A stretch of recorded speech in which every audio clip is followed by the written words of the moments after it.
7 இடத்துல வருது. 7 இடத்துல இடைத்தேர்தல் வருது சார். எத்தனை இடத்துல நீங்கள் ஜெயிப்பீங்க, எத்தனை திமுக ஜெயிப்பாங்க? திமுகெல்லாம் இன்னும் ஜெயிக்கிறத பற்றியெல்லாம் அதிமுக எத்தனை ஜெயிப்பாங்க? கனவு கூட காணப்படாது. திமுக கனவில் கூட நாம் ஜெயிக்கணும்னு கனவு கூட காணப்படாது. அப்படி ஒரு கனவு வந்துன்னா உடனே எழுந்து தண்ணி குடிச்சிடணும். அதிமுக ஜெயிக்கணும்னு நீங்கள் கேட்டதே தப்பு. உங்களை ஏதாவது அடிக்கணும்னு தான் நான் யோசிக்கிறேன். அவன் ஒரு பக்கம் கயிறு வாங்கி வச்சுருக்கான், இந்த பக்கம் பாட்டில் வாங்கி வச்சுருக்கான். எடப்பாடி கயிறில் தொங்குறதா பாட்டில் எடுத்து குடிக்கிறதாங்கிற நிலைமையில் அவன் இருக்கான். ஒரு தலைமைக்கான எந்த தகுதியும் இல்லாத, தரமும் உரமும் இல்லாத ஒரு கையில் அதிமுக சிக்கினை சீரழிஞ்சிட்டு. இவ்வளோ பேசுறீங்க.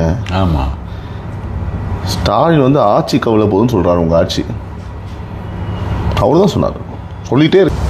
சரி, அதுக்கு பிறகு 6 மாதத்துக்கு ஆட்சி கவிழ்ந்துடும், அப்புறம் உன் ஆட்சி வந்துடுமா?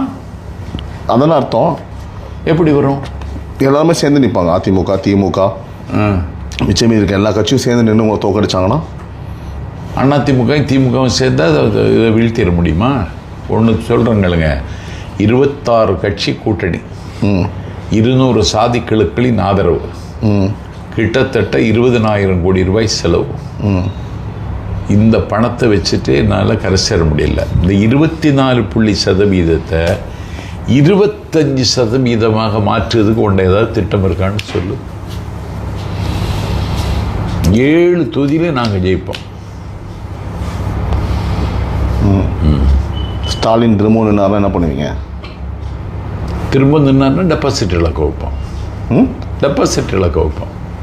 திரும்பனா திரும்ப தோப்பாரப்போ அவர். ஆமாம்.